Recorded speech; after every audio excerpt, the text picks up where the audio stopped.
గు రు సంస్కృతంలో ఇవి శబ్దాలు మాత్రమే. గు అంటే చీకటి, రు అంటే తొలగించేవాడు. మనిషిలో ఉన్న అజ్ఞానం అనే అంధకారాన్ని తొలగించి విద్య అనే కాంతిని నింపేవాడే గురువు.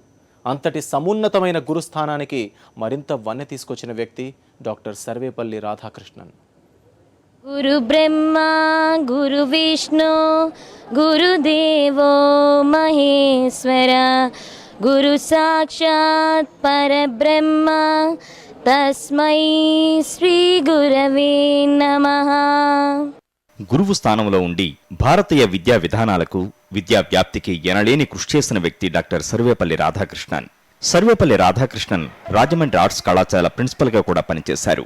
దేశం గర్వించదగ్గ వ్యక్తి తమ ప్రాంతంలో పనిచేసి ఉండటం తమకెంతో సంతోషంగా ఉందంటున్నారు రాజమండ్రి మున్సిపల్ కార్పొరేషన్ స్కూలు విద్యార్థులు, ఉపాధ్యాయులు.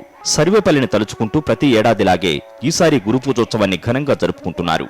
మన పెద్దలు చెప్పినట్లు మాతృదేవోభవ, పితృదేవోభవ, ఆచార్య దేవోభవ అన్నట్లే మనం తల్లిదండ్రులను ఎటువంటి గౌరవంతో మనం పూజిస్తామో అలాగే మన చదువు చెప్పి మనల్ని అజ్ఞానం నుండి జ్ఞానంలోకి నడిపించే ఉపాధ్యాయులను కూడా అదే విధంగా మనం గౌరవించాలి, పూజించాలి. ఒక అధ్యాపకుడుగా ఉండి మొట్టమొదటిసారిగా ఆయన మన దేశానికే రాష్ట్రపతి అవ్వటం అనేది మా ఉపాధ్యాయ లోకానికే చాలా గర్వకారణం. ఆయన స్ఫూర్తిగా తీసుకుని ఆయన అడుగుజాడల్లో మేమందరం నడిచి మంచి మార్గంలో వెళుతూ మేము నేర్చుకున్నది మా పిల్లలకి నేర్పించడానికి మాకు అవకాశాన్ని, మార్గదర్శకాన్ని చూపించిన ఆ మహనీయుడికి మేము ఎల్లప్పుడూ కృతజ్ఞత చూపించుకుంటాం. ఈ స్కూల్లోనే కాదు, తూర్పుగోదావరి జిల్లాలోని అన్ని పాఠశాలల్లోనూ సర్వేపల్లి రాధాకృష్ణన్ సేవలను స్మరించుకుంటూ ఆయన చిత్రపటాలకు పూలమాలలు వేసి టీచర్స్ డేను జరుపుకుంటున్నారు. విద్యార్థులు తమ ఉపాధ్యాయుల నుంచి ఆశీస్సులు తీసుకుంటున్నారు. హరికుమార్, సాక్షి న్యూస్, రాజమండ్రి.